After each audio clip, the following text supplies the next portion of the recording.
Hey guys, welcome back to my channel. It's Jamesia Capri, the nurse practitioner extraordinaire. And if you're new to my channel, welcome. Thank you so much for stopping by. Tonight, I wanted to talk about a topic that a viewer wants me to talk about, which is how to present a patient to your preceptor in the clinical setting. And while we're in school, most of the time, we don't learn how to do that. Um, while we're in class for the most part. However, I am going to go over some ways to do that. And this method that I came up with is called the Signpost Method. Actually, I didn't come up with it, but I'm the one I'm going to share with you tonight. And I've got my trusty notes here. So I am going to go through them because I felt like it was really important to make sure that I cover everything for you. So really the main goal of all of this, here are my glasses. The main goal of all this is to give your preceptor the opportunity to kind of gear your presentation to how they like to be presented to. And that's why it's called the Signpost Method.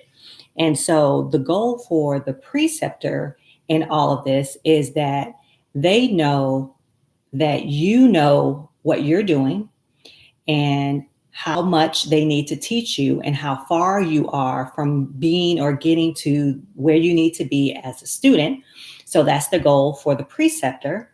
And the goal for you is to actually show the preceptor that you know what you're looking for and you know what you're doing. Okay, so those are the goals for presenting the patient and a signpost method. So when you think about it in this way, your overall goal is to paint a picture for your preceptor as to what's in the room and what they can expect when they walk in. So the goal is to not have any surprises.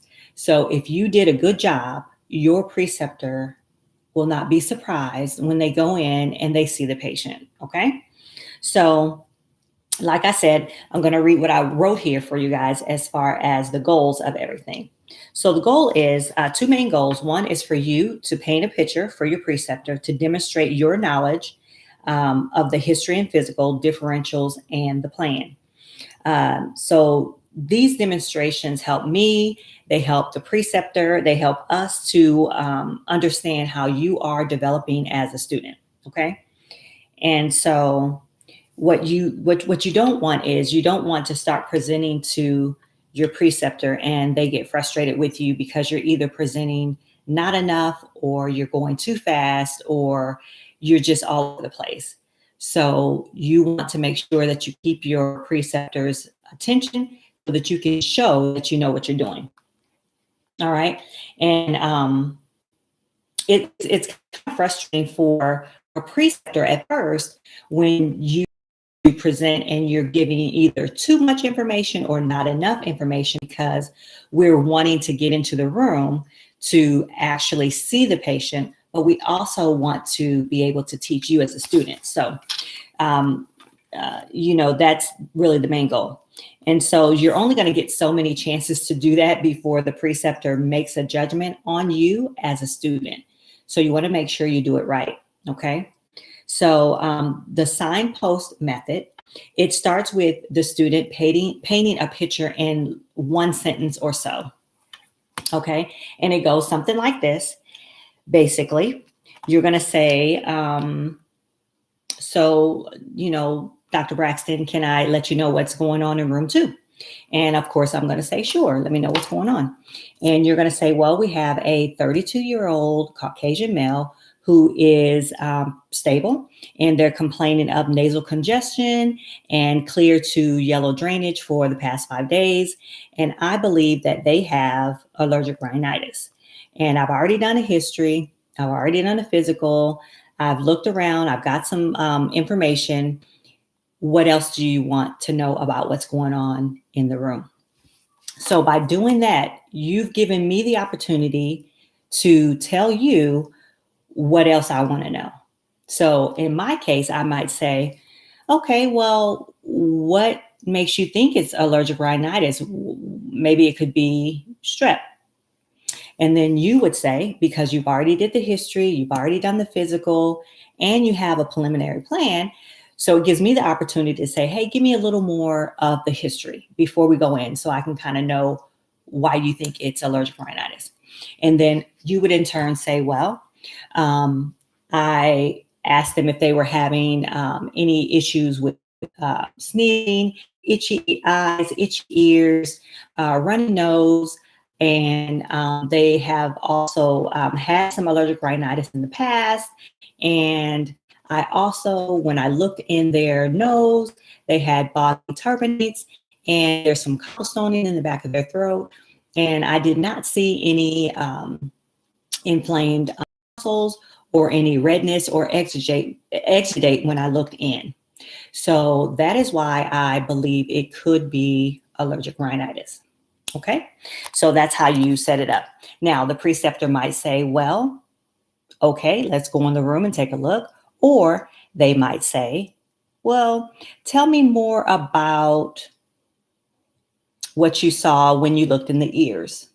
And then you can, of course, because you already did HEENT exam, of course, because you know with allergic rhinitis, that's what you want to do.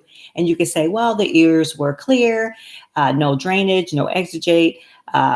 The tympanic membrane was pearly gray and all that good stuff. Okay. So I might say, you might say that. And you also want to give a reason as to why you believe that it is not strep, which is what you did in your comment prior. Okay. And so you would say, you know, I've seen the patient, I did a history, I did a physical, and what do you think we should do next? So this way, it gives the preceptor the opportunity to direct where you go next. That's, you put a signpost up for me to tell you what I want to do next. Okay. And that's what it does for the preceptor. But what it does for you as the student, it lets me know as the preceptor that you actually do know what to do when you go in the room. And you did exactly what I expected you to do when you went in the room. So all of this kind of guides you and the preceptor, as I said. Okay. And it's critical that the preceptor knows that you know the key points to look for when you're in the room. Okay. So now that the key points are out there, everything is done, you guys go into the room or whatever, and you guys go over everything. So it could go where I say, okay, well, you know, give me an overview of what you found when you listen to the heart and lungs. And then, of course, you would have that information because you already listened to the heart and lungs prior to me asking you. So you've already done it, but you didn't exhaust me with telling me the heart, the lungs, the past medical history, or anything like that. All you did was give me the highlights, and then you allowed me to ask you what next. Okay. So let's, another scenario would look something like this.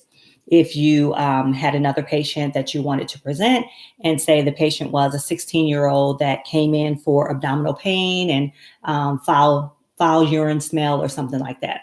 So you would come to me as the preceptor and you would say, Dr. Braxton, I have a 16-year-old female in room 2 who looks stable. She's complaining of abdominal pain and foul urine for the past 3 days. And I believe it's just a UTI. I don't believe it's any STD or anything like that. Then I would say, well, what makes you think that?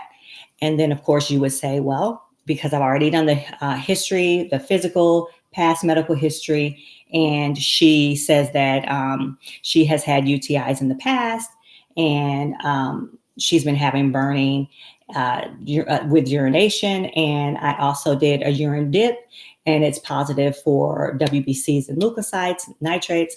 And I do believe that it's a UTI, but it could also be an STD, gonorrhea, chlamydia, or something along those lines. What do you want to do next? So you've given me the opportunity to know that you've thought of all those things that it could be. and also giving me the opportunity to tell you what I want to do next. So I would probably say something like, well, um, what were the patient's vital signs? What happened when you did your exam? What exactly did you do? And then you can come back and say, what are the vital signs? Well, I don't want to know what the blood pressure or anything like that is. I want to know about the temperature because I want to make sure there's no fever, looking towards pyelonephritis or something along those lines, because that's what you're thinking about in your mind, right? Okay. So, you would give me what the vital signs are. You would highlight the temperature because you know that's what I'm looking for. And then you would also talk about the urine dip that you already got and the fact that you dipped it possibly for gonorrhea, chlamydia, and none of that stuff came up. And also you had positive CVA tenderness on the right side. So this is why you believe it's a urinary tract infection and not gonorrhea, chlamydia, or something else, or some GI workup for the patient. Okay. So again, you want to have one sentence as to what's in the room, what you think it is, and let the preceptor know that you already did a history, you already did a physical, you have some differentials, you have a primary diagnosis, and you have a plan. What do they want to do? Okay. So that's pretty much the goal of that.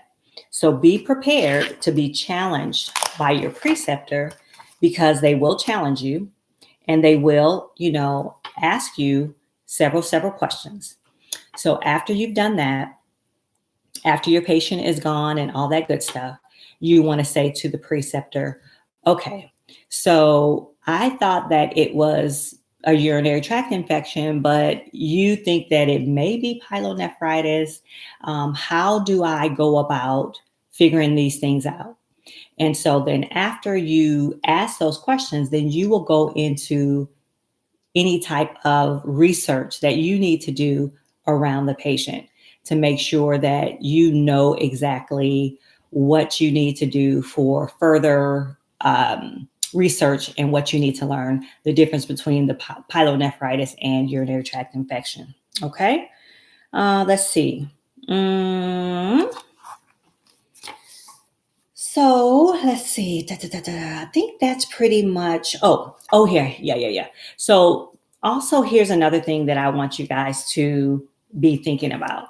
When you are in the clinic and you're with your preceptor and you're giving them, you're presenting a patient and you're with your preceptor for the day and you guys are moving along, you have to know that eventually you want to be able to present and move so efficiently in the clinic that you're making a mark for yourself in the clinic. Because for the preceptor, the goal at having students, the goal is yes to teach, but the goal is also to help move along their day and their patient load, to have some type of help with their patient load.